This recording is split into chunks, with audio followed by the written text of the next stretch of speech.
I hope it is still helpful for you. I hope you are still finding it, that it resonates. And whatever you're dealing with for this month, I hope that this provides a little bit of guidance for you.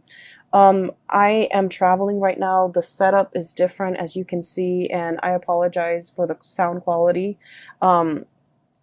lighting, etc. So, my apologies. Okay, and more than anything, I'm very sorry that this is late. Um, yeah, things have been a little bit hectic due to my main job. So I hope you guys can forgive me. And either way, I hope this video finds you well. Um, so I actually had two messages that came out for you. So I'm going to talk about them in succession. Okay. So first of all, when I was shuffling out the spread, it took me a really long time to form like an image. And then once that image came out, the cards started coming out. So what I saw was very distinctly, there is a man, he's driving down like a very mountain, hilly road, okay? It's a two-lane street, and there are a lot of hills. So he's going up the hill, and he's in this really small, white, compact car. It's a very small car. It looks almost like the 80s in rural America somewhere. It looks like the 80s. So he's like I can only see the back of the car, and then he goes up the hill, and then as he descends the hill, you see this power plant, okay? And power plants has that insignia that denotes radiation. So there's a power plant. It's white. It's looming in the distance. So it seems like that's his final destination. And then you see him getting closer and closer. The power plant looms larger and larger. It's emitting smoke. And then his car kind of stops at the gate. There's like security. He gets through, gets to the base of the power plant, and he steps out of the car with a full suit and also his briefcase, okay? So I was thinking that he works there. He works in this very intimidating, looming, like it seems like for many of you, you might work in an environment, in an organization that is like heavily scrutinized. Okay, that's what it feels like to me, because the power plant is huge. It's emitting smoke, so who knows what it's allowing to leak into the environment, right? And then on top of that, it has this huge radiation sign. Okay, is huge. The emblem is like on the side of those smokestacks almost. So I feel that for many of you, for whatever reason, there's a lot of commotion around the work that you're doing. Either the company, the organization is facing a lot of scrutiny from the press, from the public, from the neighbors even that surround that physical structure. And so I do feel like I feel that a lot of you guys identify very strongly with the work that you do. You want work that is meaningful. You want work where your skills and your talents can be on full display. And especially for many of you, you might be like the voice, the face, the motto, the mascot for whatever it is that you're working at. You might be a sales rep, for example, for a company that you work at. So you're kind of like the face of the product, okay? You could be very visible in the limelight, especially for many of you. A lot of Leos are politicians, okay? And so I do feel there's a lot of like, you're kind of like in an environment that might be facing a lot of scrutiny, and you're doing the damage control. You might be the PR person that everyone reaches out, and you might have to deflect questions, you might have to create your own red herring in order to distract people from something. From something. You might be hired to take on a position so that you can do damage control. You might be hired on by a firm in order for them to fix something that they've made a mistake on. Now, we are moving away from that November time frame, and November time frame was problematic especially for a lot of work environment, and especially for when it comes to their public image, because we had a very profound Mercury retrograde period where a lot of deeply buried things are coming to light, okay, or were coming to light. It was in the sign of Scorpio. And so I felt like a lot of things that people kind of sweep under the rug, a lot of deep, dark held secrets, especially as it pertains to companies, organizations, and work environment and things like that. Things that people in power were trying to hide from the public, or truths that they were trying to distort, or just things that they shove away when no one is looking. I feel that all of that might have come to light recently, and as a result of it, you're kind of called in to do some damage control. Okay, so that's what I was feeling. I just feel like the work environment that you're in is facing a lot of scrutiny. The people you might work with, they might have their own personal issues that's facing a lot of scrutiny. Okay, and they're faced with a lot of scrutiny.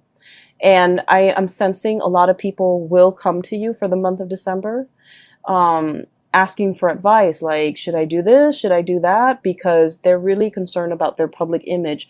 And, it doesn't mean that they're superficial or vain or shallow. I just feel like there's something going on here where somebody's job might be at stake, and you're kind of called in to either provide some guidance, provide some legal advice, expert advice even, how to de-escalate tension, how to de-escalate a potentially volatile situation, how to, do all of those things, okay? I also feel like, you're good at your job. You're paid very well. For many of you, you're paid very well for the work that you're doing. But behind it, I feel that, it's a job. So you try to do what you're told. So for example, you work with you're hired on as a contractor to do some damage control for a company, and you might not like that company very much. And so, even if you don't agree with it, agree with the things they're trying to hide, the things that they're trying to sweep under the rug, you're hired to do this job. And so you will do it to the best of your capabilities. So I don't see any moral, ethical conflicts here. I just feel almost as if there's a lot of fires to put out. Okay. So going back to that image, there's a second part. So, he steps out. And he's in a suit, really nice suit, in this mini car, but he's in a suit, and he holds a briefcase. And so, my initial thought was, oh, he works here, he's an employee. But then I see him like with in that briefcase. It's not like papers or laptop or things like that. I guess in the 80s they didn't have laptops. It's not like papers.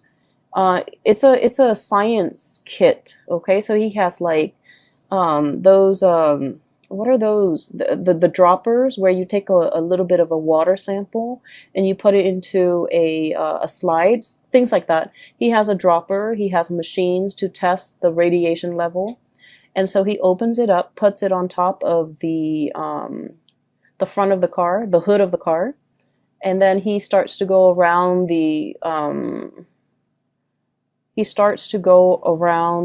area, the power plant. He starts inspecting. So that's when I was like, oh, he's an inspector. So he's not called out to do some damage control, even though that message applies to some of you.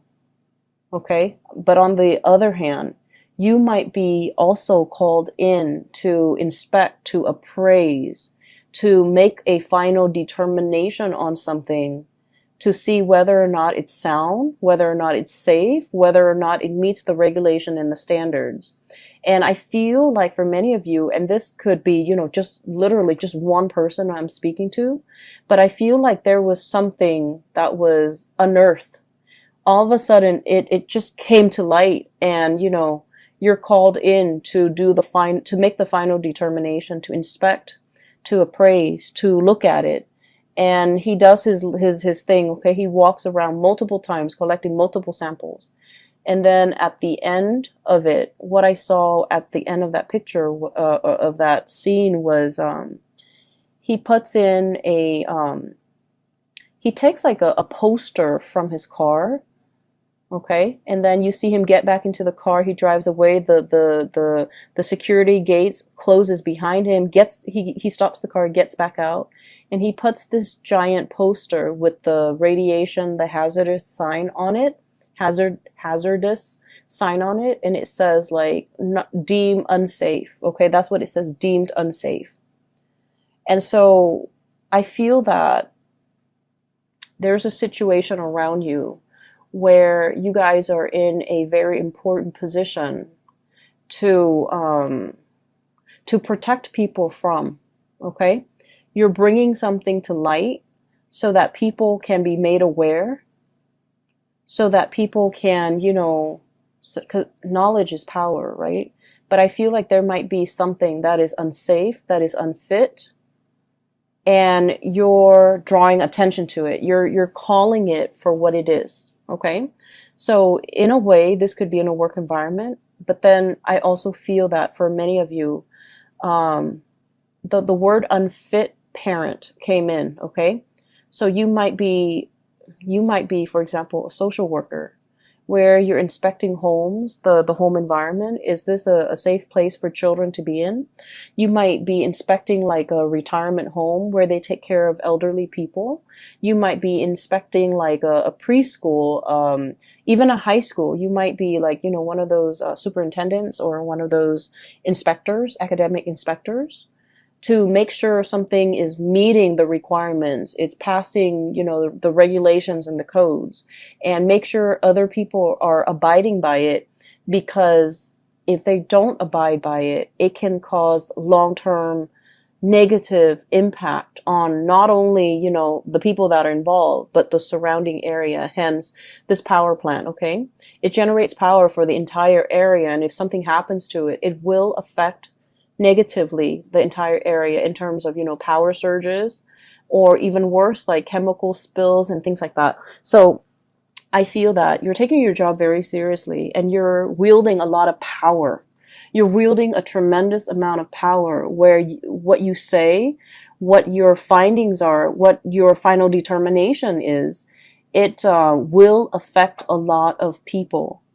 And I just have to say, Leos, you know, us fire signs were incredibly, incredibly ethical. We try to always walk down that straight and narrow path, okay? We're humans. We do stray from it, okay? But I do feel that for a lot of fire signs in general, ethics and morality goes a long way. You know, there's always a right and there's always a wrong.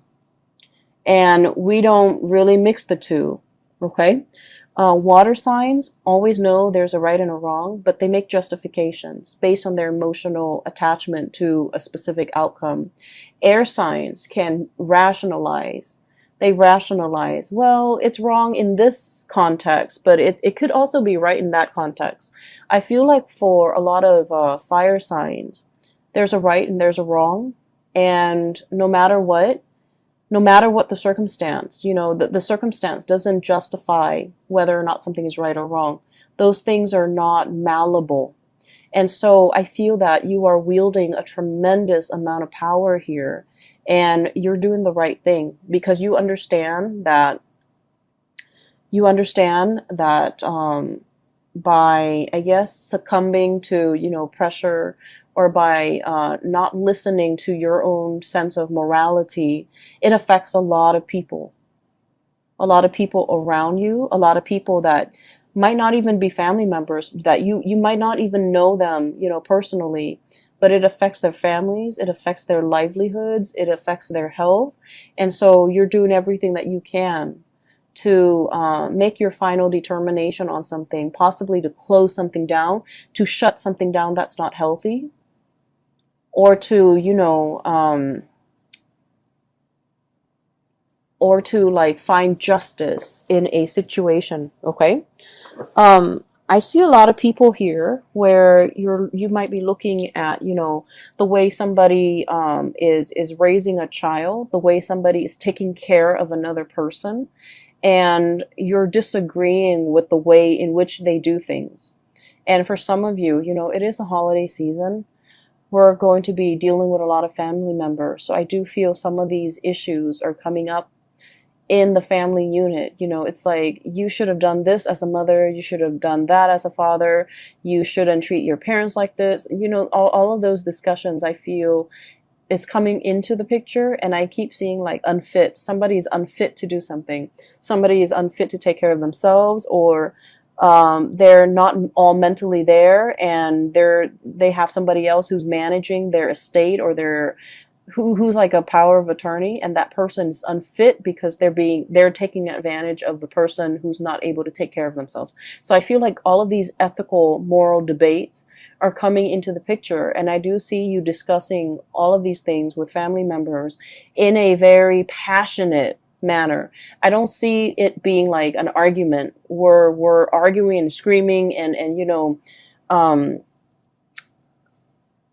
slicing each other left and right. I don't see that. I just feel heavy discussions over somebody's qualifications, over somebody's capabilities, over, you know, whether or not something is fit, or whether or not the situation needs to be shut down and closed off. Okay, so that's what I'm seeing. And oh, we're 16 minutes into the reading.